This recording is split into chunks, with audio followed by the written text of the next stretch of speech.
Informo a todos que a reunião será gravada, tá? Eu chamo para compor a coordenação dessa reunião a enfermeira Alice Moll, enfermeira ET, supervisora da Clínica Cirúrgica Pediátrica do Hospital Materno Infantil aqui de Brasília, especialista em enfermagem pediátrica e graduação pela UNB. Então, fica contigo a moderação, Alice. Boa noite a todos. Muito obrigada pelo convite, é um prazer estar aqui. Vou só reforçar algumas informações, né, que a Alexandra passou. Então, a quarta reunião científica da Seção Sudeste, mais um Café do Cerrado, com o assunto manejo intestinal. Essa noite nós temos a Amanda e o André na nossa discussão. A reunião está sendo gravada. A gente pede para que todos mantenham os microfones desligados, né, para que não haja nenhuma interferência. E também, como a Alexandra disse, vocês têm o chat para poder fazerem perguntas, e ao final eu passo as perguntas aos palestrantes para que eles possam responder, até porque às vezes as dúvidas vão sendo respondidas também ao longo das apresentações. Então, primeiro eu convido a Amanda Sintra Mapelli, para falar sobre manejo intestinal. A Amanda, que é enfermeira estomaterapeuta, atua na rede SARA de hospitais de reabilitação aqui em Brasília, na reabilitação de pacientes com lesão medular, fez pós-graduação em enfermagem e terapia intensiva no Centro de Estudos de Enfermagem e Nutrição, pós-graduação em enfermagem e estomaterapia no Instituto Israelita de Ensino e Pesquisa Albert Einstein e tem formação em modulação intestinal. Amanda, palavra com você. Boa noite, obrigada Alice, obrigada Alexandra, obrigada André pelo convite.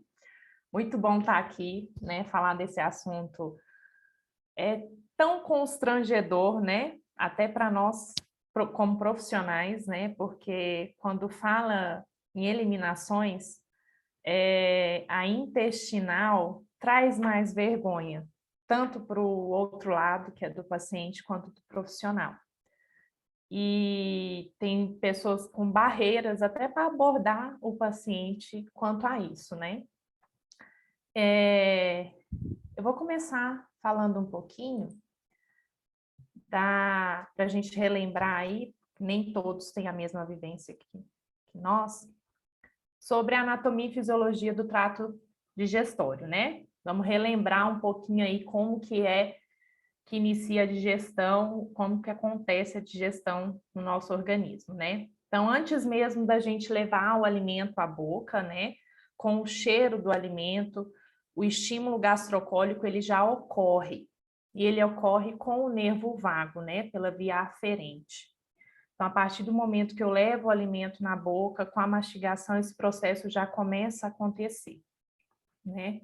Então, daí a gente pode até já levar para o lado do nosso paciente que o distúrbio que eu vou ver lá na frente, né, da constipação, da digestão, ele já pode se iniciar com o processo de mastigação, principalmente nos pacientes com lesão medular alta, né?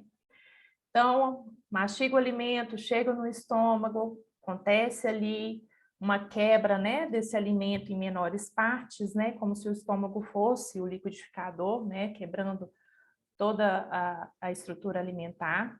Passa para o intestino delgado, onde a gente vai absorver as vitaminas, os sais minerais, tudo que a gente precisa, e vem para o intestino grosso, que é o meu órgão preferido, né? Nós temos aqui o cólon ascendente, o transverso, o descendente, o sigmoide, o reto e o ânus. Eu quero que isso fique bem gravado aí, essa imagem, tá?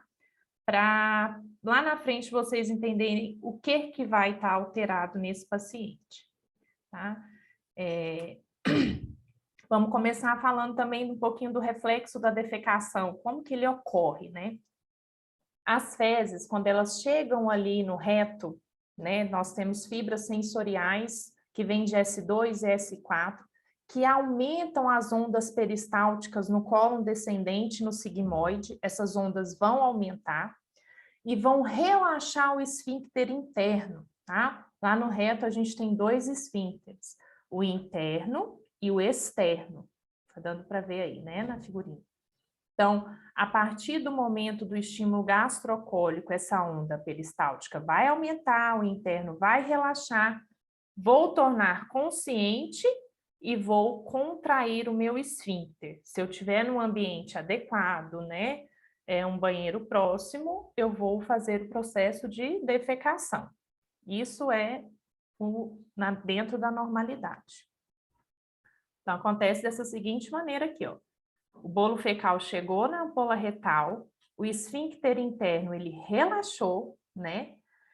O externo eu contraio até chegar no momento adequado de me posicionar e ocorrer a evacuação.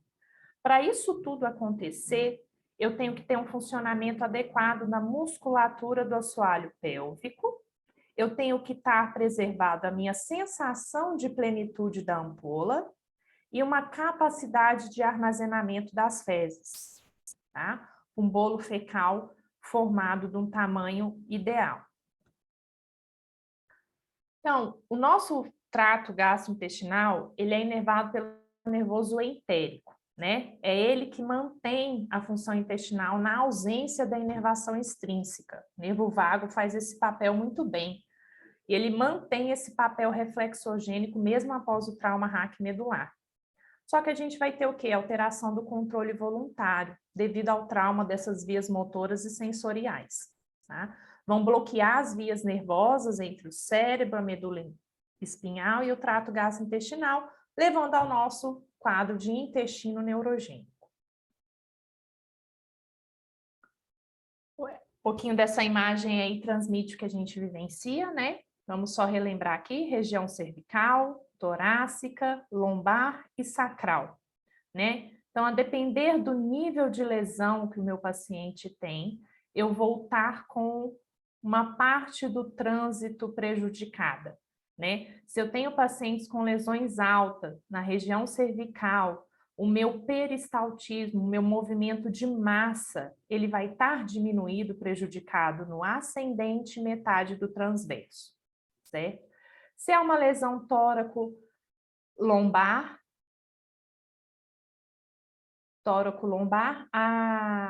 o movimento de massa, a propulsão, é metade do transverso até a porção do reto. Então, este movimento de propulsão de massa, o peristaltismo, vai estar lentificado. E mesmo após a lesão medular, o que mantém o nosso trato gastrointestinal num bom funcionamento é a via aferente ao nervo vago. Então, na lesão medular, a gente tem relatos que 95% dos nossos pacientes, eles relatam episódios, né, de constipação, e 75% tiveram esses episódios de incontinência fecal. Temos como, a gente pega como referência a torácica 12, né, as lesões acima de T12, né, o intestino vai ser um intestino espástico, tá? O intestino com movimento de massa preservado, peristaltismo preservado, e abaixo da torácica 12, o intestino flácido. Vou mostrar mais à frente para vocês o que acontece. Então, é isso aqui. Eu tenho uma lesão medular acima da torácica 12, chega fezes aqui na ampola retal, manda, né, tenta mandar estímulo, mensagem, ó, relaxa aí o esfíncter interno e externo para tornar consciente esse bolo fecal ser expelido. Porém, com a minha lesão na medula, a resposta não tem retorno, né? Não há controle. O reflexo de massa, ele está presente, né? A peristalse é mantida, tá? Principalmente ali, igual a gente viu anteriormente, no ascendente, metade do transverso. E o tônus do esfíncter, ele está aumentado, do esfíncter interno e externo. Há uma falha no relaxamento. E como que eu vou estimular essa atividade reflexa? Porque o reflexo, ele continua mantido. Então, assim, para uma defecação previsível, eu quero o horário para acontecer, quero o dia e hora para acontecer. através da estimulação, que pode ser a digital e a medicamentosa, né? A gente estimulando vai induzir a contração reflexa do cólon ali descendente, do sigmoide, e vai acontecer o relaxamento da musculatura e do esfíncter anal. Então, com esse mecanismo mecânico, eu vou ter uma resposta de relaxamento do esfíncter, tá? Mais à frente, o André vai detalhar como é que a gente pode fazer isso aí. No arreflexo, que são as lesões abaixo da torácica 12, né, tóraco-lombar, a gente vai ter outra situação, né? As fezes chegam aqui no reto, há uma flacidez, né? Os esfíncteres perdem a tonicidade, dependendo da consistência, do tamanho, né? O paciente tem mais risco de incontinência, tá? O reflexo bulbo-cavernoso e o anal, eles vão desaparecer. O arco reflexo vai estar inacessível, a peristalse nesse tipo de paciente é reduzida, é bem prejudicada, e para esse tipo de paciente, eu preciso manter as fezes consistentes. Lá na frente, quando a gente for falar de consistência fecal, eu vou mostrar para vocês por que às vezes é preferível manter um Bristol 3 nesse tipo de paciente, ou quem sabe até um 2, para ele não ter tantos episódios de incontinência fecal. E manter esse colo distal vazio. Porque senão eu vou levar à situação do quê? Da incontinência fecal. Lembrando que nós temos a incontinência fecal e a anal, né? A fecal, ela é específica somente para fezes. E a anal é gases, né? Flatos e fezes em qualquer consistência, certo?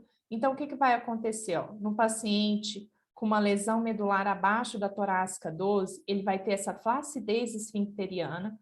A partir do momento que vai chegando o conteúdo fecal aqui, se o paciente tossir, espirrar, fazer força durante uma transferência da cama para a cadeira, da cadeira para a cadeira de banho, e tiver fezes na ampola retal, ele vai ter perda. E a gente pega a situação muito de pacientes que são atletas, né? E acontece essa incontinência fecal.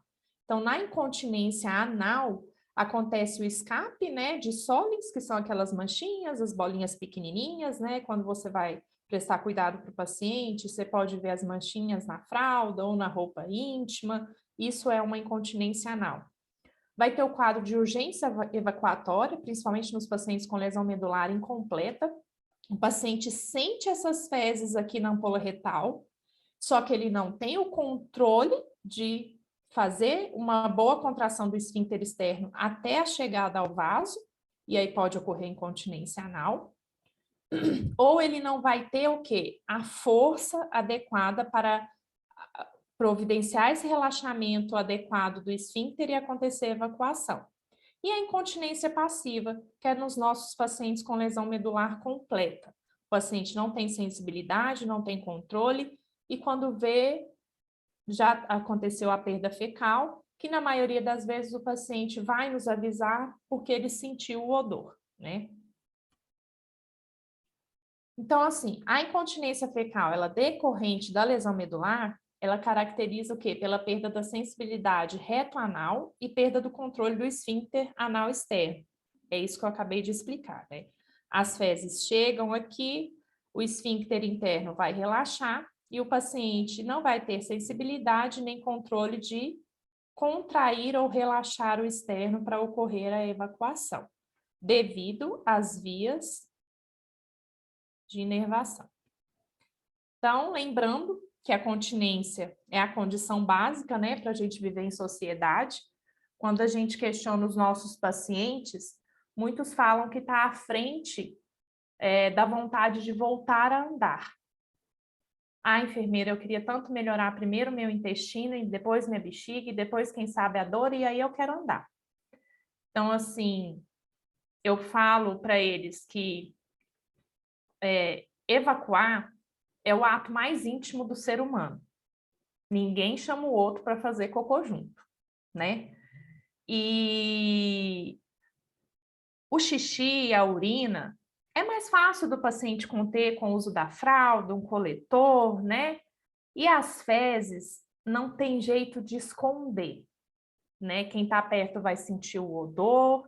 Então, assim, a maioria relata para mim, na enfermaria, que não voltou a fazer o que fazia antes, trabalhar, estudar, passear, qualquer que seja a rotina dele, por conta do intestino, né? Vai que eu estou no meu trabalho e evacuo, o banheiro não é adaptado, como é que eu vou me limpar?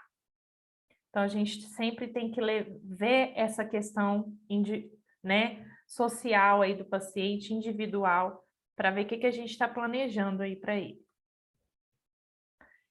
E esse quadro de intestino neurogênico pode levar à constipação. Existem pacientes com lesão medular que não é constipado? Existe, né? E nós podemos conceituar, então, a constipação de acordo com o critério de Roma 4, né, que padroniza o diagnóstico e o manejo da constipação, que é o conjunto desses sintomas. Se você apresentar 2 desses sintomas no período de 12 semanas, você é considerado uma pessoa constipada. Então, se você tem 3 evacuações, menos de 3 evacuações por semana, tem que fazer força para evacuar, as fezes são endurecidas, há uma sensação de evacuação incompleta, sensação de obstrução, de interrupção da evacuação, tem que partir para manobra manual para facilitar a evacuação. Aí muitos relatam, até alguém aqui que pode estar assistindo. Ah, Amanda, mas o meu funciona todo dia, então não me enquadro aí na constipação. Mas todo dia é o quê? Bristol 1, eu vou mostrar lá na frente, é endurecido, né? É uma fezes difícil para sair, porque a partir do momento que você me fala que evacua todo dia endurecido, fezes endurecida para sair, eu tenho que pôr força, né? Então eu já teria 2 sintomas. Então, eu me enquadraria num diagnóstico de constipação intestinal. O que causa constipação? Causas extrínsecas, alimentação, ingestão hídrica insuficiente, a não ingestão de fibras, né? A não prática de atividades físicas, isso tudo causa constipação. As estruturais, né? Colo-retais, divertículo, obstrução intestinal, ano-retal, fissura, prolapso. As causas sistêmicas, né? Nós temos que lembrar que muitas patologias levam à constipação, como hipotiroidismo, hipertensão arterial, diabetes. E às vezes eu pego um paciente com lesão medular com todo este pacote. Um paciente que tem hipotiroidismo, que tem hipertensão arterial, que é diabético, e a situação ela piora. Síndrome do intestino irritável, constipação de trânsito lento, aquele paciente que já tem um histórico, né, da diminuição do peristaltismo, as disfunções do assoalho pélvico, né, drogas, a nossa população de paciente lesado medular faz uso de drogas que induzem a constipação, né, que são os anticolinérgicos, para o tratamento da bexiga neurogênica, e drogas para o tratamento da dor neuropática, né? Muitos fazem uso de opioides e acaba prejudicando mais ainda a função intestinal. E as causas neurológicas, que entram os nossos pacientes, né? E pacientes com lesão cerebral também. Lembrar hábito. O que é hábito? Até quantas vezes, né? Até quantos dias eu posso ficar sem evacuar, né? Na literatura, a gente não acha nenhum lugar que o hábito normal é evacuar todos os dias. Ah, eu tenho que fazer cocô todo dia. Não. O aceitável seria até 3 dias. Só que na nossa população, o ideal seria todos os dias, sim, para a gente evitar complicações, né? Nos últimos tempos aí a gente tem pegado bastante complicação intestinal, de pacientes que só fazem a manobra, ou não estão se alimentando bem, e aí acaba não tendo uma rotina evacuatória, né? E deixa para partir para as coisas mais invasivas. Então, no nosso ambiente, a gente tem que lembrar que o hábito ele é individual, não adianta eu querer levar o paciente ou um grupo de pacientes todo dia no horário, ou quando o paciente que tem a lesão incompleta relata para mim, ó, eu funciono todo dia à noite. Não tem jeito, é todo dia à noite, é uma eliminação satisfatória, e aí a gente levar para o lado profissional de que à noite é mais complicado, né? Não tem aquela rotina de acompanhar o paciente no banheiro, a rotina mesmo do setor, e fica mais complicado.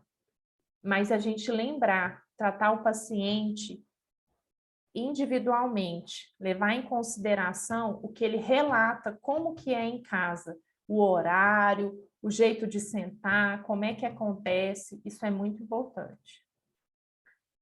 Então, vamos lá, caracterizar a eliminação aí, né? A consistência do aspecto é muito importante. Quando você pega ali um paciente que apresenta nas fezes gordura em excesso, você vê mesmo na água do vaso aquela camada de gordura.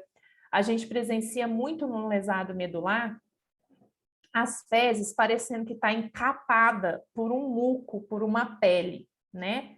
Então, assim, ver que isso não é umas fezes dentro da normalidade, a cor das fezes, né? Lembrar que várias patologias alteram a coloração das fezes, né? Nós temos as fezes esbranquiçadas que indicam alterações hepáticas, né? O odor, né? Para a gente saber. Fezes não é cheiroso, mas também a gente tem odores característicos de alguma patologia. Quem aqui já pegou paciente com clostrídio, né, sabe que o odor é muito fétido, né? É um odor característico, né? Fezes com sangue também, o odor é bem característico, bem forte. Então, atentar para essa caracterização das fezes. Nós usamos a escala de Bristol. Os próprios pacientes a conhecem, a gente apresenta para eles, porque a gente, quando faz ou teleatendimento, ou vai fazer admissão, ou aborda um paciente que está retornando, ele conhece essa escala, ele mesmo fala para a gente, ó, o meu está funcionando todo dia, tipo 1, tipo 2, né? Então, a gente usa essa escala, né, que caracteriza a consistência das fezes. O tipo 1 seria as pequenas bolinhas duras, separadas, como coquinho, né? A gente ainda fala para o paciente, é igual cocô de cabrito. O tipo 2 seriam as bolinhas, uma grudada na outra, tá? Encaroçada, as bolinhas ficam grudadas. O tipo 3 é o formato de linguiça, mas tem uma rachadura, né, na superfície, é aquele pedaço ainda bem endurecido. É o tipo de fezes que é mais vantajoso para um paciente com lesão medular baixa, tá? Tóraco-lombar ou sacral, porque evita muito a incontinência, principalmente de esforço. O tipo 4 seria o tipo ideal, né? É alongada, formato de salsicha, a superfície é lisa e brilhante. O tipo 5 é pastoso, são pedaços macios separados, tá? As bordas são definidas, é fácil, né, de sair, não precisa fazer esforço. O 6 seria mais passoso, mais fofo, as bordas irregulares, é umas fezes difícil de fazer extração manual, né, difícil de manter a ampola limpa. E o tipo 7 é totalmente líquido, a gente vê até alimentos inteiros sem digerir. Na parte da alimentação, de ingestão de fibra, hidratação, suplementação de probióticos, a gente conta bastante com a ajuda das nutricionistas, né? Então, assim, segundo as recomendações diárias, né, para a nossa população de lesado medular, seriam 15 gramas de fibra por dia, ajustando conforme a tolerância. E às vezes não pode chegar nem a isso, porque se eu taco fibra num paciente que não bebe água, para não ter que ficar perdendo urina, não ter que fazer muito cateterismo, vai ter uma impactação fecal. E a gente vivencia isso muito. O paciente chega lá, começa a dieta muda, né? Uma dieta com mais fibras, não que ele estava acostumado em casa, né? Os 15 gramas por dia. Ele não bebe água para não ter que ficar fazendo muito xixi, não ter que ficar fazendo muito cateterismo, e aí acontece a impactação fecal. A hidratação, lembrar que esses 30 ml quilo é para o peso ideal. E a maioria das vezes a gente não pega o paciente no peso ideal, né? Então, assim, a gente preconiza no mínimo 2 litros de água, né? Se eu pegar um paciente aí muito magrinho, não vai dar 2 litros e ele vai sair prejudicado, tá? Probióticos na nossa população de lesado medular não tem indicação clara nem contraindicação, tá? Então, os probióticos, só lembrando, né, que são micro-organismos vivos, né, que a gente administra na quantidade certa, né, e ele vai configurar uma saúde melhor para a vida do hospedeiro, que seria o nosso intestino, que seria o nosso organismo. Então, assim, não tem uma indicação clara e contraindicação, porque para eu suplementar probiótico, eu tenho que saber o que o paciente está ingerindo, né? Eu tenho que ter a base do pré-biótico, né? Que são alimentos que ajudam nessa fermentação. Identificar fatores dietéticos que afetam esse trânsito e a consistência das fezes. A gente pega essa população dos lesados medulares, que eles passam a seguinte situação. Ele não tem mais autonomia de ir ao mercado e fazer a compra, né? Ele não tem mais autonomia de preparar o seu próprio alimento e acaba consumindo o que oferecem para ele, que na base aí vai ser alimentos prontos, industrializados, e a gente tem que identificar por que a consistência das fezes está daquela maneira, por que o trânsito está prejudicado. Será que não é consequência do que ele está ingerindo? Então, na lesão medular, o intestino neurogênico, o quadro clínico vai depender do nível da lesão, como eu disse anteriormente, se é uma lesão acima da torácica 12, o intestino vai ser reflexo, né? Se for abaixo da torácica 12, vai ser arreflexo, vai acontecer mais episódios de incontinência fecal. O EISA, se é uma lesão completa ou incompleta, né? Para eu poder estar orientando como é que eu vou esvaziar esse intestino, porque a gente pega pacientes com sensibilidade, com lesão incompleta, e que sentem muita dor na aplicação do Minilax, no toque, na extração, só que são manobras que vão ser necessárias à realização, e por a lesão ser incompleta, a aceitação não é muito boa, né? Lembrar da fase que o paciente se encontra da lesão medular. É uma lesão medular aguda, o paciente ainda está em choque medular, e na fase ali aguda, há retorno de algumas atividades, né? Ainda há o automatismo medular. Aumenta-se o tônus da musculatura, aumenta-se a espasticidade. Então, além de ter aquela contração esfincteriana, tem o espasmo da musculatura ali do assoalho pélvico, o que dificulta a eliminação.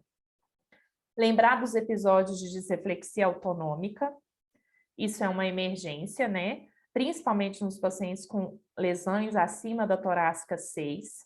Acontece o quê? Uma reação adrenérgica simpática, uma vasoconstrição sistêmica e há um aumento da pressão arterial, né? E a gente tem que agir rápido. Tivemos um caso recentemente na enfermaria, uma paciente com lesão medular antiga, de 1986, lesão alta, e que a gente pegou episódios de disreflexia com ela, da pressão chegar a 220 por 170, por 159. Então, nós não sabíamos mais, assim, realmente o que fazer para driblar aquele intestino. A dieta estava adequada, todas as manobras a gente fazia e não ocorria eliminação. Havia saída de bastante muco, né? Que é a camada ali que protege a parede do intestino. E aí eu comecei a correlacionar, né? Que vou falar lá na frente, do uso crônico de laxante, né? Causa o quê? Uma hipotonia dessas alças intestinais. Então não tem contração mais nenhuma. E ela fazia episódios de disreflexia um atrás do outro. Então, qual seria o manejo para a eliminação intestinal satisfatória? Um programa de reabilitação intestinal individualizado. Levar em consideração o aspecto social, econômico, o nível de dependência e independência, quem está acompanhando esse paciente, se é o pai, se é a mãe, se é uma filha, porque existem barreiras, né? E nós não podemos impor e falar é assim e pronto, né? A gente tem que levar em consideração a situação que o paciente se encontra. E aí, quando eles não têm a orientação certa, para onde eles vão? para o uso indiscriminado do laxante. E o mais famoso no mercado, né, que a maioria é composta pela substância bisacodil, só muda o nome comercial, não precisa de receita, eu falo para eles, não é tarja preta, qualquer um vai lá e compra e toma o quanto quiser. E aí isso aumenta o quê? Tendência para apresentar evacuações não planejadas, né? A gente pega situações constrangedoras. A maioria da população dos nossos pacientes, eles vivem da seguinte maneira: tem um evento para ir ou marcaram a minha consulta no SARA. Vou tomar 2 comprimidos de lactopurgo hoje à noite, né? Amanhã eu passo o dia todo evacuando, como um pouquinho, porque a hora que eu for viajar, não corro o risco de evacuar. E tem relatos assim, teve um que me chocou bastante. A paciente fez isso, ela falou: eu não vou negar para você, eu fiz, e aconteceu. Eu estava no aeroporto, uma paciente tetra com o esposo, e ela tinha tomado lactopurga, e quando desceram do avião, ela começou a evacuar, no aeroporto não tinha banheiro adaptado, o esposo teve que colocar ela no chão do banheiro e tinha fezes até nas costas, né? Então, eles vivem nesse ciclo. Se eu tenho um evento, se eu tenho alguma coisa marcada, é melhor eu tomar o laxante, acontecer aquela evacuação enorme e eu sair tranquilo, não acontecer acidente. Então, assim, o uso indiscriminado do laxante vai causar as evacuações não planejadas.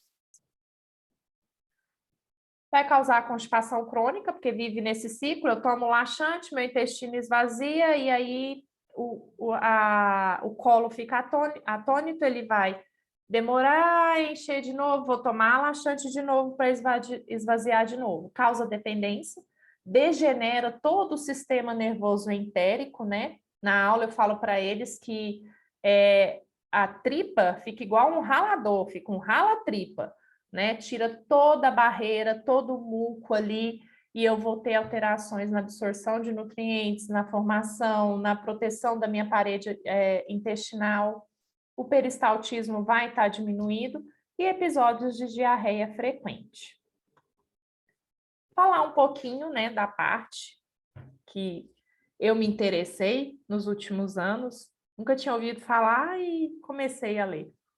Em 2002, a gente teve o mapeamento do genoma humano, né? Em 2008, eles mapearam o microbioma intestinal e viram que a gente tem o quê? Um patrimônio genético no nosso intestino, composto de bactérias, vírus, fungos, protozoários. É uma população enorme, né, que nos protege e ajuda na fermentação do alimento, na digestão, no funcionamento do intestino como um órgão endócrino, né, e imunológico. Então, existe essa população aí dentro da gente. E quando o meu intestino não funciona bem, significa o quê? Que eu estou em disbiose, né? Essa condição clínica que a microbiota intestinal, ela sofre esse desequilíbrio aí das bactérias. As bactérias do mal começam a sobressair acima das bactérias do bem, que nos protege. E o que causa essa desordem? Uso de antibiótico, estresse prolongado e a disfunção gastrointestinal. E se eu parar para pensar, o nosso paciente com lesão medular entra nessas 3 causas aí, né? Nós temos uma população que faz uso indiscriminado de antibiótico, às vezes até por conta própria. O nosso paciente, ele trata infecções urinárias de repetição. Alguns fazem uso de antibiótico diariamente como profilático, então acaba que vai existir essa disbiose ali, né? Vai acabar com as bactérias do bem e as do mal vão sobressair. Estresse prolongado, a situação em que eles se encontram é estressante, né? O enfrentamento, né, quanto à lesão medular. A disfunção gastrointestinal, que seria esse peristaltismo, esse movimento de massa está prejudicado. e eu acabo translocando bactérias, porque existem bactérias que são específicas do cólon ascendente, do cólon transverso, do descendente, do sigmoide, e acaba que acontece uma translocação dessas bactérias. Isso prejudica a função intestinal. Há relatos, tá, de estudo de microbiota nos pacientes com lesão medular, que é prejudicado pelo tempo de trânsito intestinal que é alterado. Então, o paciente acaba perdendo a função da mucosa intestinal, do epitélio intestinal ali que protege o intestino, e aí desloca essa flora intestinal, como eu disse. E algumas comorbidades que afetam nossos pacientes, elas poderiam ser tratáveis se a gente atingisse a microbiota deles, porque existem bactérias que produzem metabólitos que aumentam até o quadro de dor neuropática. Então, às vezes, o paciente está recebendo tratamento para dor neuropática, medicamentos para dor neuropática, mas a função intestinal dele está prejudicada e esse quadro de dor neuropática é exacerbado justamente porque eu não tenho uma função intestinal adequada. Então, assim, se os estudos fossem, né, se começassem a aprofundar, mas aí a gente poderia tratar várias comorbidades que afetam o nosso paciente devido ao mau funcionamento intestinal. Na parte da modulação intestinal, muitas pessoas perguntam assim, é só tomar probiótico então? Tá tudo ok, vou tomar probiótico e aí tudo melhora, né? Na nossa vivência, quem prescreve o probiótico é o nutricionista, em conjunto com o médico, né? Eles fazem a prescrição do probiótico. A maioria dos casos a gente usa nos pacientes que estão em uso de antibiótico terapia. Assim que o antibiótico termina, o probiótico deve ser suspenso, acontece uma reavaliação e ele só pode ser iniciado após 8 semanas. Então, assim, no caso de modular esse intestino, de eu pegar esse paciente e falar assim, vou melhorar a função intestinal dele, o que eu vou fazer primeiro? Primeiro eu preciso remover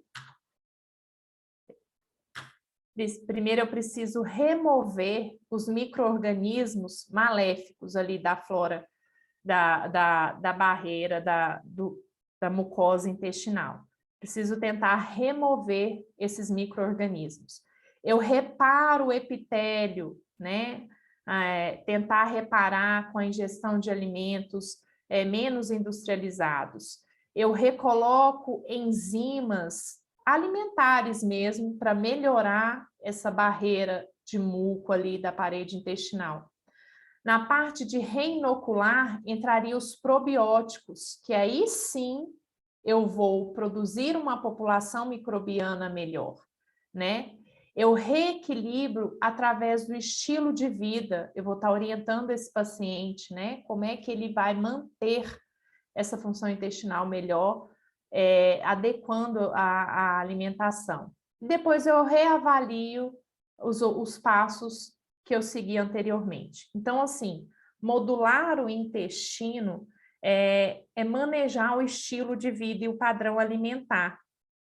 Infelizmente, às vezes eu vejo como utopia na nossa população de lesado medular, porque pela condição social, pelo acesso à alimentação, né? Pela independência em preparar alimento, em adquirir esse alimento, em o que é oferecido, né? A gente tem relatos que o paciente se alimentava super bem, e aí agora eu aceito o que o pessoal lá de casa me oferece, né? E não é impossível, né? Basta a gente se envolver e reorientar isso para eles. E somos somente 10% humano. O resto a gente é tudo micro-organismo, tá?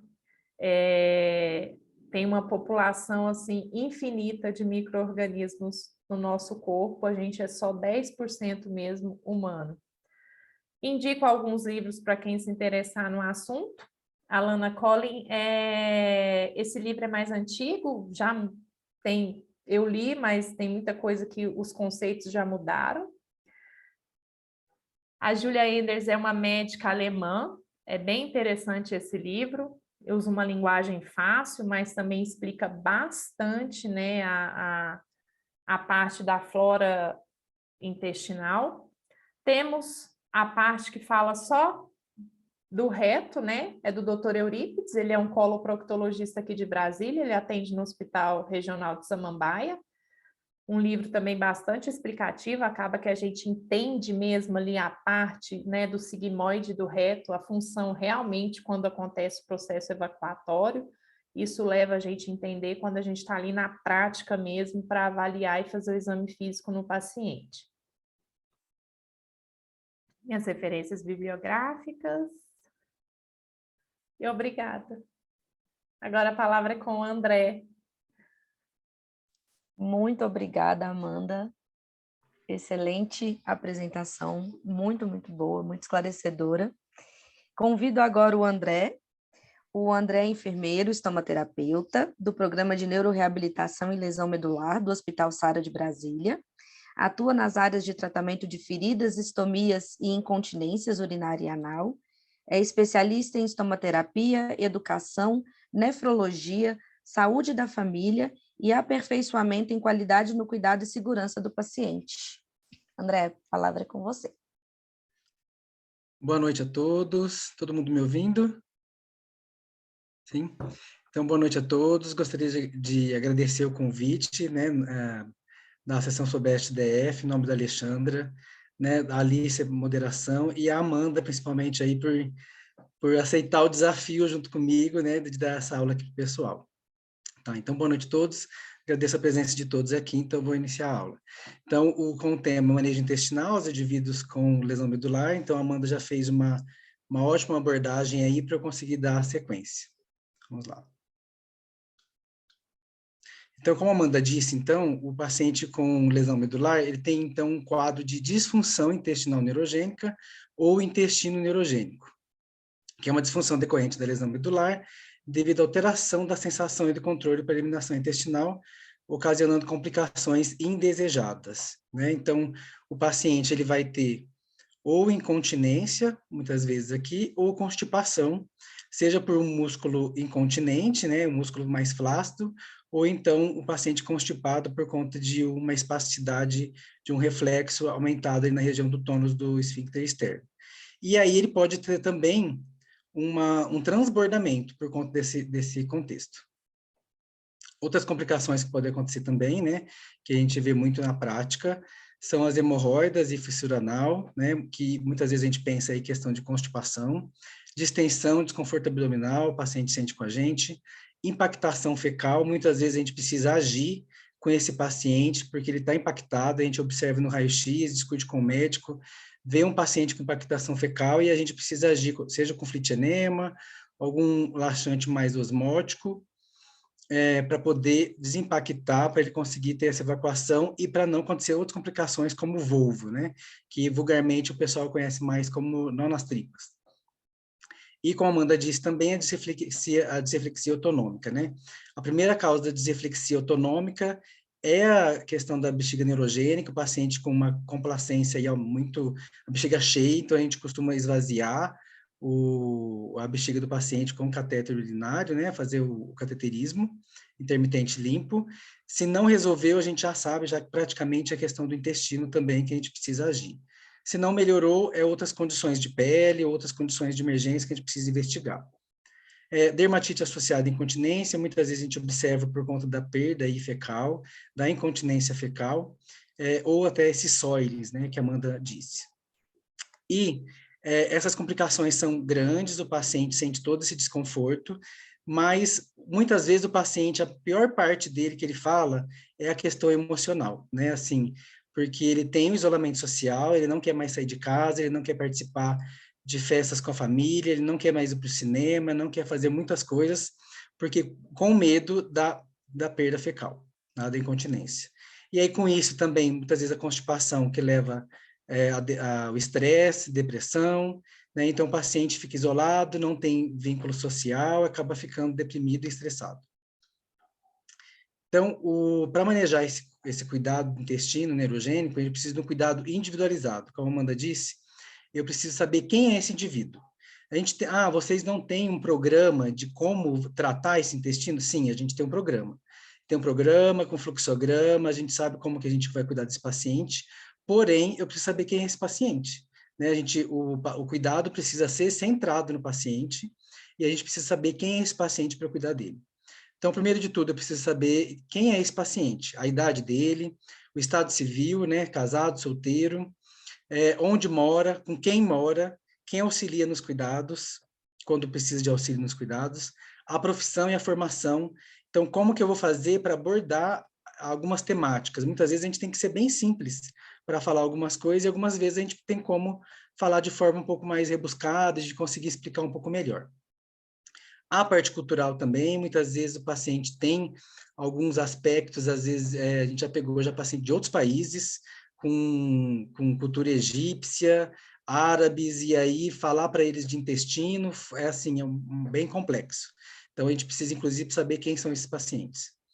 Da parte, então, de nível da lesão, a Amanda disse, né, a gente precisa saber se é cervical, torácica, lombar ou sacral, se a lesão medular é completa ou incompleta, que a gente verifica pela escala de ASIA, né, completa ASIA A, incompleta ASIA B, C e D. As patologias prévias, a Amanda já disse que isso vai impactar também o intestino. O hábito intestinal prévio. Se o paciente já tinha um problema intestinal antes da lesão medular, vai ser mais difícil de eu manejar esse intestino. Mas não é impossível, né? Mas a gente sabe que vai ser um pouco mais difícil. Inclusive os hábitos que ele tinha também de dieta antes da lesão. Às vezes alguns hábitos de não gostar de comer verdura, não gostar de comer legume.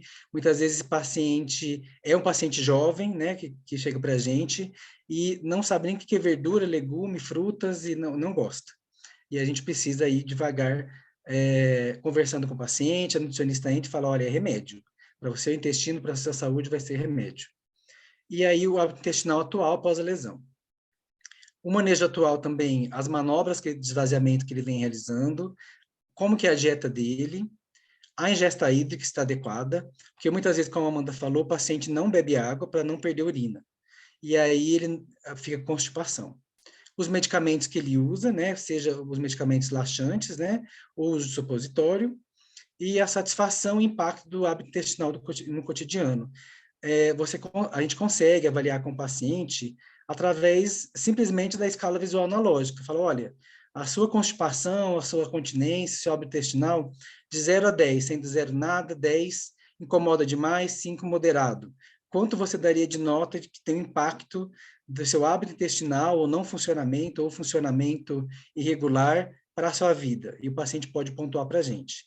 Mas também existem escalas de avaliação, que é a NBD Score e Mentor, que avalia também o quadro do paciente também sobre questão de hábito intestinal.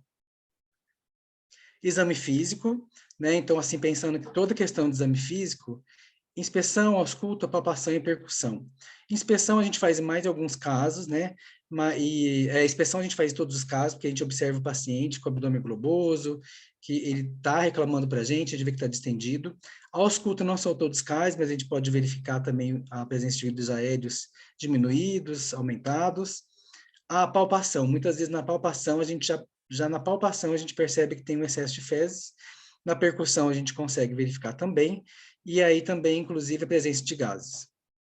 Quando eu vou orientar o paciente, também do manejo intestinal, quando ele está no vaso sanitário, eu consigo avaliar também se o intestino dele é reflexo ou arreflexo. Aí vocês vão perguntar, mas você já sabe que acima de T12, o paciente é um intestino reflexo. Abaixo de T12 é reflexo, mas muitas vezes o paciente ele está limítrofe, ele é T11, ele é T11, T12, muitas vezes ele é espástico ou é reflexo, né? Então eu tenho que entender e avaliar realmente o esfíncter anal do paciente. A região perianal já me diz muito, se o paciente tem dermatite associada à incontinência, uma descamação, eu sei que ele pode ter, então, a incontinência. Fissura hemorroida, porque às vezes ele faz muita força para evacuar, faz manobra de valsalva, fica no vaso fazendo força e pode levar a essas complicações. E como a Amanda disse, a gente avalia a quantidade e o aspecto das fezes também através da escala de Bristol. O paciente, quando interna, ele faz imagem do corpo todo, né?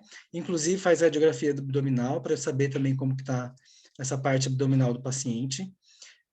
Quando o médico, nutricionista, enfermeira, a gente olha para o abdômen, para a radiografia abdominal, e percebe que pode existir alguma complicação. Se for mais simples, a gente vai proceder com algum laxante mais osmótico, às vezes algum que vai auxiliar um pouco mais, e às vezes até com flitinema. Se a gente acha que tem uma complicação um pouco mais, tipo uma impactação que pode levar a um volvo por extensão de alça abdominal, de alça colônica, pode ser pedida até inclusive tomografia. E em alguns casos mais raros, pode ser feito também o tempo de trânsito colônico, onde o paciente consome então cápsulas radiopacas e ele vai fazendo radiografias seriadas para saber como que está o trânsito intestinal, que isso já é mais raro. Outras coisas também, como a Amanda disse, a questão de medicamento, o paciente, quando a gente pensa em paciente com lesão medular, ele não é só um paciente na cadeira de rodas, ou um paciente que teve uma lesão na medula. Ele traz outras coisas consigo. Então, ele pode usar opioides para dor neuropática, antidepressivos por conta desse aspecto emocional, e anticolinérgicos também por conta da bexiga neurogênica, né? Que também a gente chama de disfunção neurogênica do trato urinário inferior. Quanto à dor neuropática, no momento que eu vou orientar esse paciente para fazer a manobra, muitas vezes ele tem dor neuropática na região abdominal. Então, ele não vai conseguir, por exemplo, fazer massagem. Então, eu preciso saber que ele tem essa lodínia, essa dor, e ele não vai conseguir fazer massagem muitas vezes. Lesão de pele. Se o paciente tem dermatite ou lesão por pressão e está muito próximo da região anal, se eu forçar muito essa região anal, eu posso prejudicar mais ainda essa pele. Então, muitas vezes a gente faz em dias alternados. Mesma coisa também de fissura anal e hemorroida. Se o paciente também tem um agravamento aí das fissuras, hemorroida, a gente prefere cicatrizar um pouco melhor, deixar sem sangrar, e aí usa os medicamentos tópicos, né, para a região, e aí também procede com dias alternados, com estímulo e massagem. A própria bexiga neurogênica, né, disfunção neurogênica do trato urinário inferior, também é uma coisa que a gente vai tratar junto com o intestino neurogênico.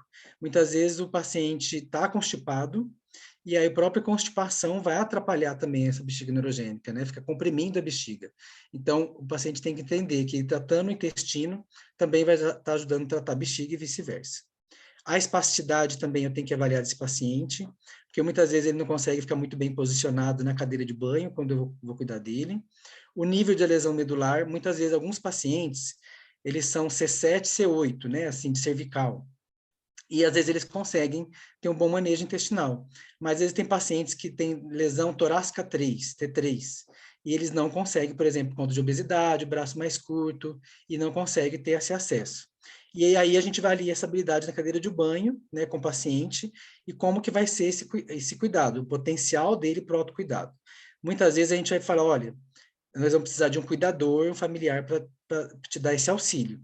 E aí, muitas vezes a gente vai, inclusive, tem que pensar, qual vai ser esse cuidador, qual vai ser esse familiar, e qual é o impacto disso, um paciente que já está com estresse, com depressão, isolamento social, qual vai ser o impacto disso? Porque às vezes é o esposo, a esposa, e aí vai ter um impacto na vida sexual dos dois, depois da lesão medular já teve algum problema por conta, já estão passando alguns problemas conjugais por conta da lesão medular, os cuidados, e aí você traz mais um cuidado, que é, às vezes, muitas vezes invasivo. Então, isso é manejado, é conversado, para verificar, inclusive, quem que vai cuidar desse paciente, se, inclusive, às vezes não é necessário a contratação de um cuidador para cuidar em casa, pelo menos em dias alternados.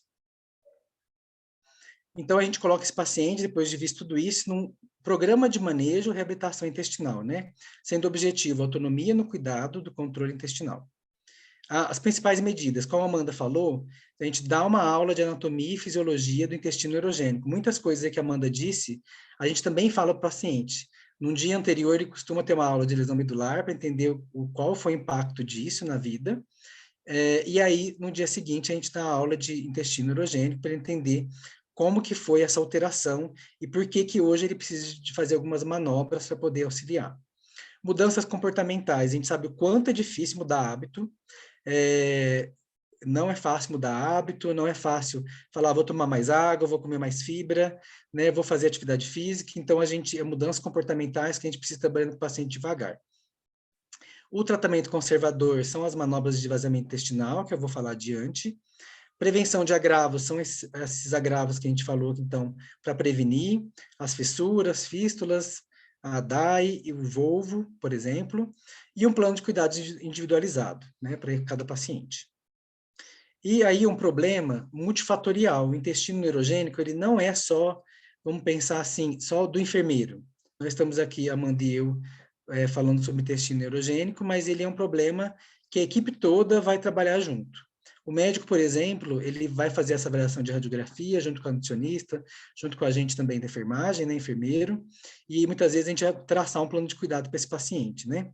O médico, inclusive, a gente pode pedir a prescrição de alguns laxantes osmóticos, que a gente utiliza muito, é o Macrogol, Movimlax, sem conflito de interesse, né, de falar sobre a marca. A nutricionista, ela vai colocar as fibras adequadas para o paciente, né, a dieta laxativa, muitas vezes moderando aí, em alguns momentos precisa de uma dieta mais constipante. Nós, enfermeiros, então, vamos fazer toda essa aula, a orientação do manejo, na prática mesmo, a gente coloca o paciente sentado no vaso sanitário, vai fazer toda essa orientação do manejo, e por que ele precisa fazer esse manejo. E a gente vai acompanhando o paciente até liberar os cuidados, até ele sentir que tem segurança de fazer esses cuidados. E aí o técnico de enfermagem é um grande parceiro nosso, porque ele está sempre ali no banheiro, sempre auxiliando no banho, e aí ele está sabendo como que está o funcionamento, e muitas vezes o técnico vem, olha, o paciente não está aderindo muito bem aos cuidados, será que ele está entendendo, alguma coisa assim? O paciente teve um escape de fezes, eu acho que ele não fez a manobra adequadamente, então a gente aborda o paciente novamente, a gente faz uma orientação. Fisioterapia, terapia ocupacional, que a gente chama no hospital de terapia funcional, né, os dois profissionais, muitas vezes para adaptação da cadeira de rodas, inclusive da cadeira de banho, faz a especificação para ele ter uma cadeira adequada para casa, né, além da fisioterapia em si. O educador físico, o paciente precisa entender que ele pode continuar a fazer alguma atividade física, mas na condição dele, específica para ele, né, específica para ele. Então tem basquete, tem algumas atividades que ele pode fazer, e, inclusive, também o educador físico costuma conversar muito com a gente. O paciente pode entrar, por exemplo, fazer natação, fazer hidroterapia, ele está tendo escape fecal, está tendo perda de fezes ou de urina, então a gente sempre conversa, então, para otimizar isso, para o paciente conseguir ir para a natação.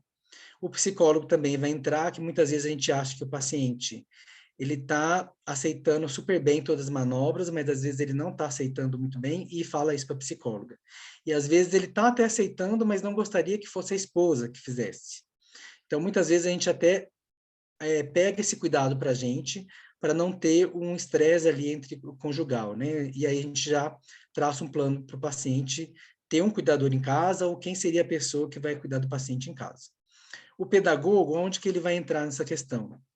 O paciente, quando tem lesão medular, ele tem uma ruptura, né, de toda uma vida que estava funcionando de uma forma, e ele vai ter que adequar hoje essa vida dele, mas reabilitar a vida dele.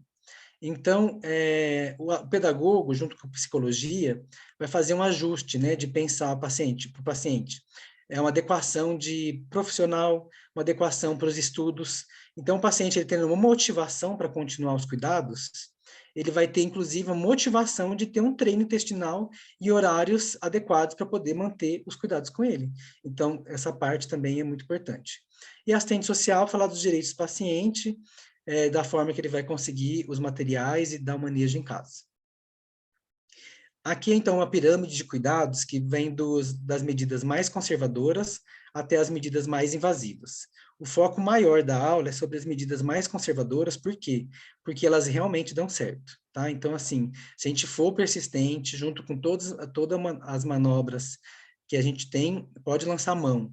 E também toda essa adequação comportamental, a gente consegue realmente um efeito paciente. Então, conservadoras, né? É a nutrição, a questão da ingesta líquida adequada, né? As mudanças de estilo de vida. Muitas vezes a gente precisa do laxativo, tá? O mais osmótico para poder ajudar, né? Formador de massa. E muitas vezes a gente precisa de algum constipante. Esse constipante poderia ser uma fibra a mais. Não precisa ser, por exemplo, loperamida ou outros tipos de medicamento. E a gente conversa com a nutrição e fala, olha, o paciente está com escape de fezes, ela já faz a alteração da dieta. Aí, subindo aqui essa questão, a gente vai, então, para a estimulação dígito anal, a extração manual das fezes e o uso de supositório. O biofeedback, nesse caso, é usado mais para pacientes com lesão medular incompleta, EASY-AD, né, que vem sendo estudado, na verdade, como utilizado, né? A transanal irrigação, né, irrigação transanal, alguns pacientes com mielomeningocele têm se beneficiado muito, tem sido feito. A questão da estimulação de nervo sacral, por exemplo, o foco de estudo é maior para a bexiga neurogênica, né, disfunção neurogênica do trato urinário inferior. Tem mostrado resultados, mas e o paciente, quando trata a disfunção, a bexiga neurogênica, consegue ter ganhos também para o intestino neurogênico. Só que os pesquisadores, eles falam o seguinte: precisa de mais estudos controlados, randomizados, para a gente realmente provar a evidência e a eficácia da estimulação sacral. Em alguns casos, então, alguns pacientes, principalmente com mielomeningocele, é confeccionado Malone, então, para fazer uma irrigação colônica anterógrada, pega o apêndice do paciente, faz uma exteriorização para fazer um pertuito, né, um conduto cateterizável, né, como se fosse a derivação urinária mesmo, e aí o paciente, então, de forma programada, vai fazer essa irrigação intestinal. Primeiro irriga o ascendente, transverso, descendente, e o paciente vai evacuar. E por último seria o estoma, né, estomia intestinal.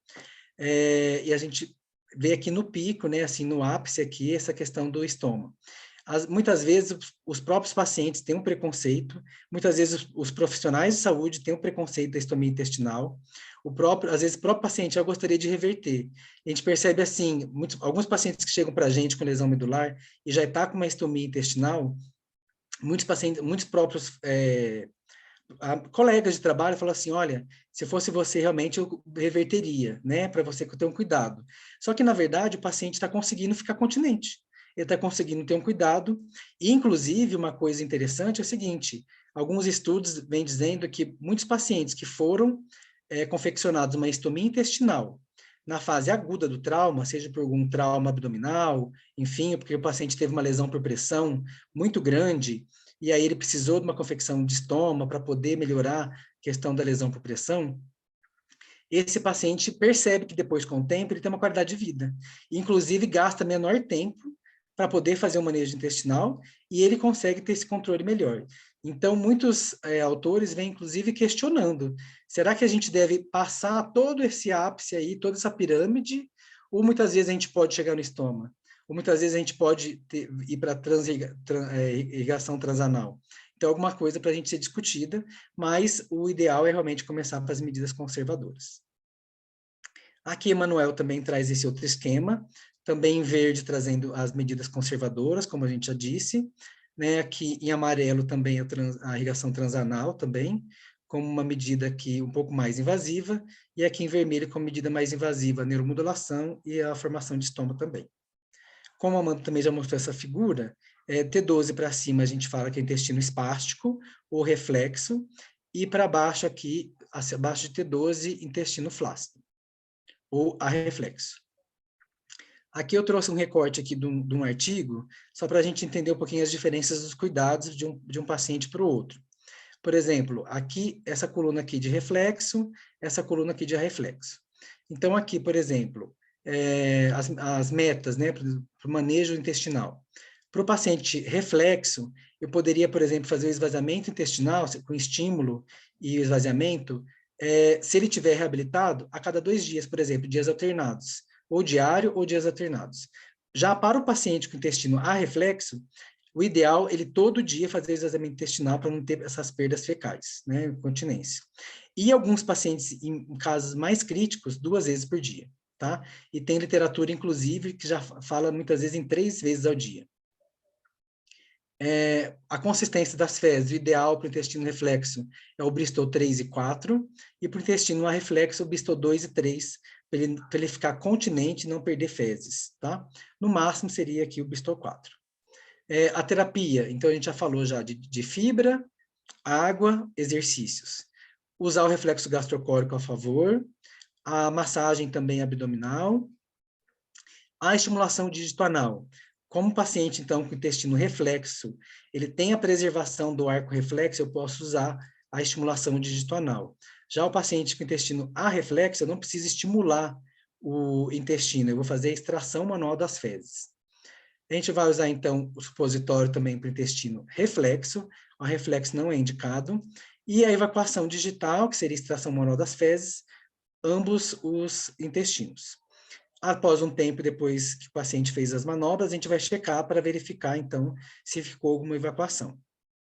Depois, inclusive, também tem, considerando a questão do uso de alguns medicamentos para os pacientes, seja para deixar as fezes mais consistentes ou mais laxativa, né, numa forma mais que não vai prejudicar o paciente, e o microenema mais indicado também para o reflexo. E a irrigação transanal, os dois se beneficiariam.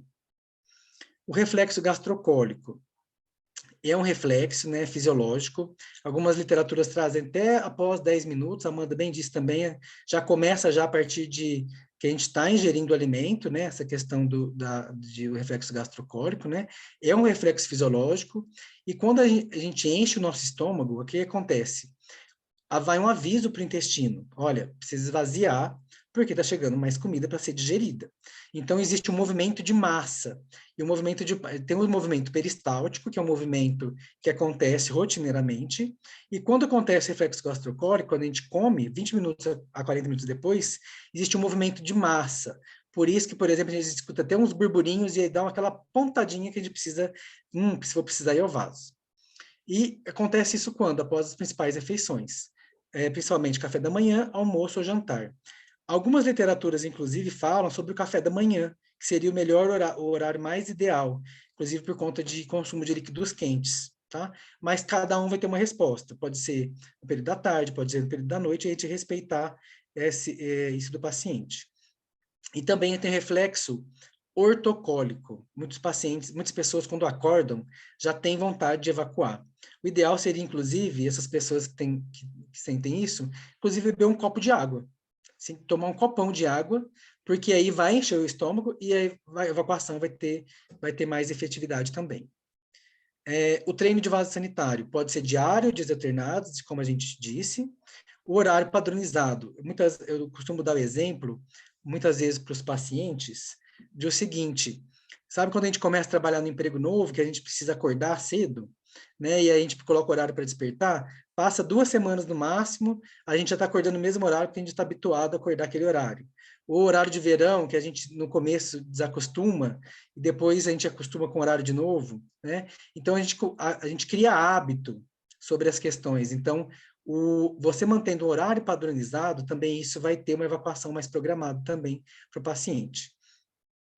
E aí é uma resposta habitual e mais previsível para o paciente, e ele consegue planejar as atividades dele todo dia. E uma questão aqui também que eu trago do trono é o quê? O paciente pensar na dinâmica familiar. Muitas vezes é uma família com 6, 7 pessoas, todo mundo precisa trabalhar, estudar, fazer um monte de coisa, e o paciente quer usar o banheiro. Então, às vezes, ele vai se programar junto com a família para ele ter um tempo de vaso sanitário adequado, porque a gente sabe que os estudos trazem que a maioria dos pacientes gastam entre meia hora, 1 hora, e muitos pacientes, às vezes, gastam até mais. A posição sentada é a mais adequada, a gente senta o paciente para evacuar, e quando o paciente tem alguma comorbidade, algum problema, a gente coloca o decúbito lateral esquerdo. Massagem abdominal. A gente utiliza tanto para intestino reflexo como reflexo. O ideal seria esvaziar a bexiga antes da massagem, porque se eu esvaziar essa bexiga, eu preciso esvaziar, porque se eu fizer a massagem em cima da bexiga, eu posso forçar tanto os esfíncteres aqui o esfíncter interno, externo, vesical, como também eu posso ocasionar um refluxo vésico-ureteral também. Então, o ideal é esvaziar a bexiga antes da massagem. O sentido horário a favor do trânsito intestinal, então ascendente, transverso e descendente, e reto sigmoide, né, a massagem. Com as mãos espalmadas, né, abertas ou fechadas, que aí consiga fazer uma massagem mais vigorosa, não é um carinho, é uma massagem mais vigorosa. Então, para não machucar o paciente, também a gente usa óleos ou cremes, né? O tempo, então, dessa massagem, muitas vezes a literatura fala de 10 a 20 minutos, 8 a 12 minutos, e podendo dividir, inclusive, 5 minutos eu faço a massagem, aplico o supositório, espero um pouco para o supositório não sair, e aí daqui 5 minutos eu faço novamente a massagem. Então, a gente intercala essa massagem aí do paciente e depois ele vai proceder, por exemplo, com um estímulo dígito anal. E aí, a literatura também traz o seguinte, a massagem seria uma vez por dia, mas quando o paciente, às vezes, com o intestino muito difícil, às vezes a indicação é, inclusive, fazer 2 vezes por dia essa massagem. O estímulo dígito anal, ele é indicado para indivíduos com intestino reflexo, né, como eu já disse, que é, então, o dedo a gente vai fazer de forma circular, né, para o paciente, encostando, então, na parede do reto, né, a gente coloca todo o dedo, não é só a pontinha do dedo. O que ele vai fazer, na verdade? Ele vai como, na verdade, vai ser uma fezes artificial, como se o reto entendesse que aquilo que você está fazendo, aquele movimento de estímulo, seria das fezes. Então, isso vai mandar um reflexo para poder relaxar, para poder evacuar. Pode ser precedido pela massagem perianal. Muitas vezes, o paciente tem o esfíncter bem reflexo, bem espástico. Então, a gente pode, inclusive, fazer uma massagem perianal para deixar relaxar um pouco mais, para a gente conseguir fazer o toque, tá? Pode ser precedido, então, da aplicação do supositório, como eu disse, e aí o dedo enluvado e lubrificado.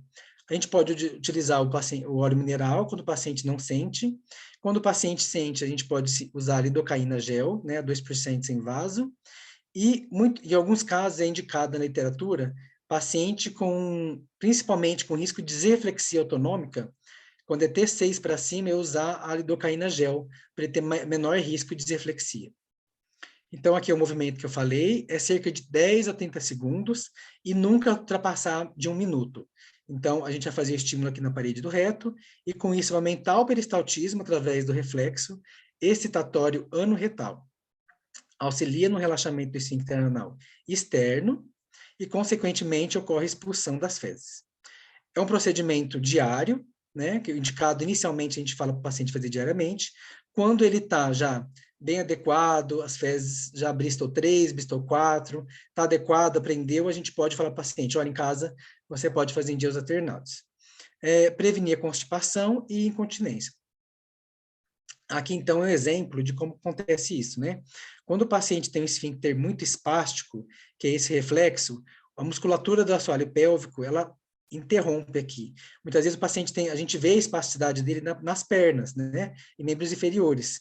E a mesma coisa vai acontecer aqui nessa região anal, do esfíncter anal externo.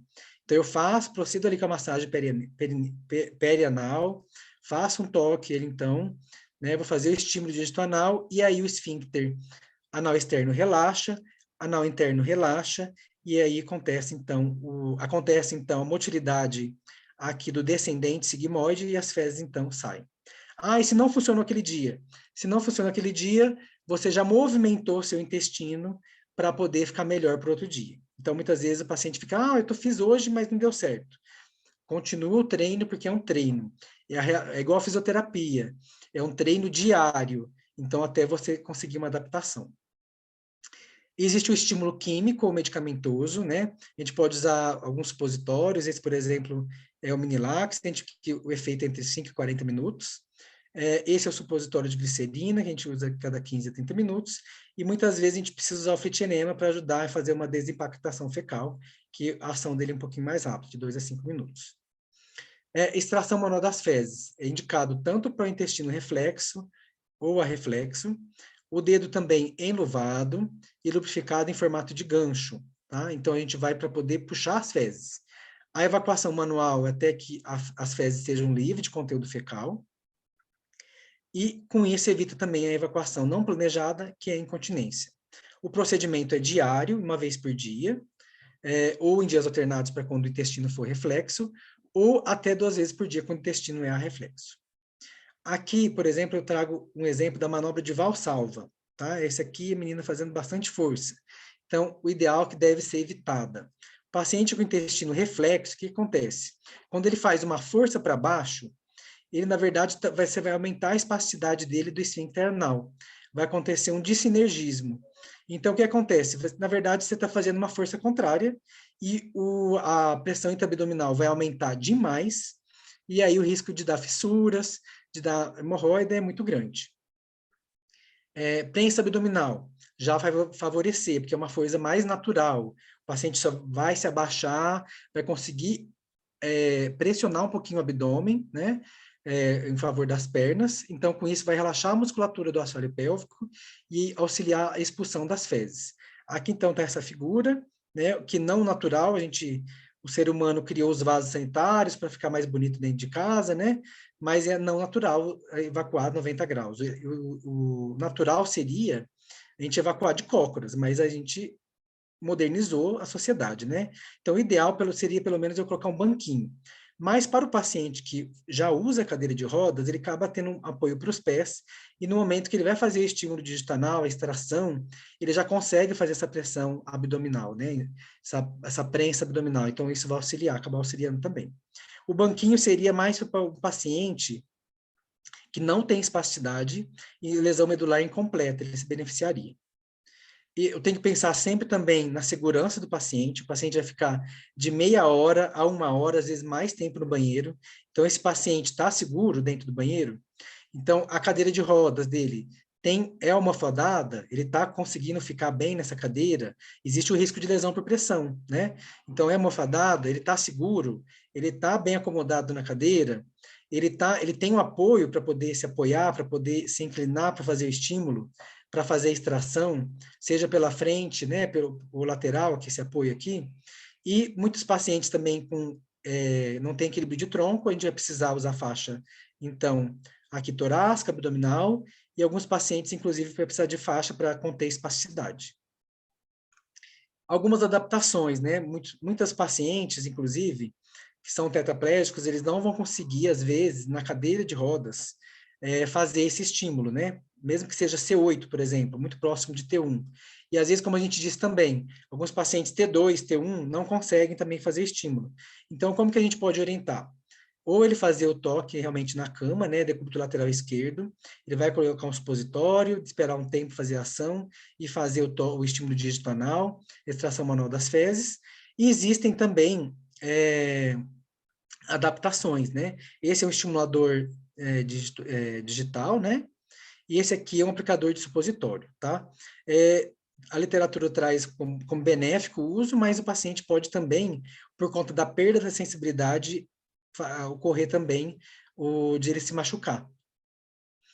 Quando o paciente, então, a gente treinou tudo isso, a gente vai acompanhar o funcionamento intestinal dele, fazer o diário evacuatório, né? Então, a gente brinca que a gente é fiscal do cocô. Então, a gente é polícia do cocô. Evacuou? Como é que foi? Então, a gente fala para eles não dar descarga. E a gente, inclusive, muitos pacientes têm próprio nojo de ver o cocô deles próprios. A gente fala, não, você vai olhar comigo. Como que tá seu cocô? Olha, não tá legal. O tabistou 1, tabistou 2. Vamos tentar chegar no 4. E aí, eles, com o tempo, eles já falam, enfermeira, vem ver aqui que tá no 4. Eu quero que até que você veja. Então, assim, já fica realmente, assim, eles entendem qual é o bristo que a gente precisa atingir, né? E a periodicidade. Então, a gente vai dando seguimento com o paciente da periodicidade da evacuação das fezes, como que tá. Em muitos casos, a gente vai trabalhando aí, nutrição, médico, para adequação aí da dieta e medicamento. E o paciente também, a gente faz acompanhamento com ele também, logo que ele sai do hospital. Há cerca de 30 dias, a gente faz uma teleconsulta com o paciente, em vários aspectos a gente vai conversar com ele, e um deles é a teleconsulta, a gente vai falar também sobre o hábito intestinal, porque muitas vezes ele abandonou alguma coisa, ele quer saber alguma orientação, em casa constipou, porque constipou, eles às vezes falam assim, aí funcionava todo dia, em casa não. A gente vai retomar algumas coisas, dieta, água, né, exercício físico, olha, que você fazia fisioterapia todo dia, atividade física, o que você está fazendo em casa? Às vezes nada. Né? Então, como que a gente está fazendo? E adequação também do estímulo, extração e a massagem abdominal. O que a gente quer com tudo isso? O indivíduo reabilitado e reinserido na sociedade, né?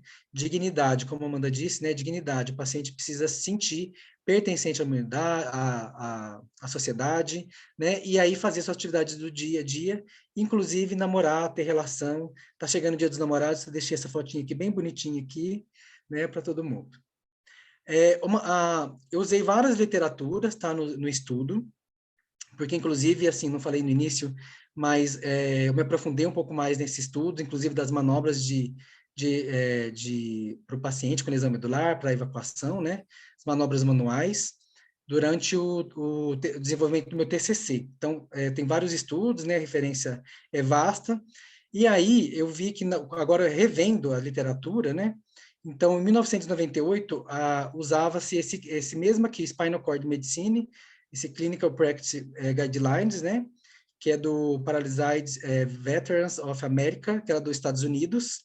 Então, é de 1998, que tinha antes, e era muito utilizado por todos os artigos, quase todo artigo que eu lia, que eu via referência, os guidelines, ele usava de 1998. E 2020 ele foi relançado e ele foi readequado, inclusive tem literatura bem recente. Então, eu aconselho que vocês, quem se interessar pelo assunto, aprofundar um pouquinho mais. E esse é o QR Code. Se vocês quiserem apontar para a tela, vocês conseguem, inclusive, ter acesso dele direto também. Aqui são as referências bibliográficas. E muito obrigado. Esse é meu contato, meu e-mail e meu Instagram também. E fico disponível agora para as perguntas. E quiserem entrar em contato também comigo, pode entrar. E muito obrigado a todos mais uma vez, tá? É um tema que eu tenho me interessado cada vez mais, porque eu entrei na estomoterapia pensando em ferida e me apaixonei pelas incontinências, né? Então, assim, eu acabei me apaixonando por incontinências, o Sara fez isso comigo, a estomoterapia fez isso comigo, e agradeço a Amanda demais, porque foram dias muito produtivos esses que eu estava conversando com a Amanda. A gente vai continuar, né, Amanda, essas produções, né? Sim. Muito obrigada, André. Excelente apresentação, muito, muito, muito esclarecedora. Tem algumas perguntas aqui que mandaram no chat, eu vou lendo para vocês dois, tá? Foram mandando ao longo das apresentações. A primeira pergunta é: gostaria de saber se vocês atendem pacientes com sequelas de esclerose múltipla, AVC e mielomeningocele, e se o manejo muda muito de lesado medular traumático. Do lesado medular traumático. Então, o esclerose múltipla, o paciente, ele vai para o quarto andar, né, Amanda? Isso. Vai para o programa.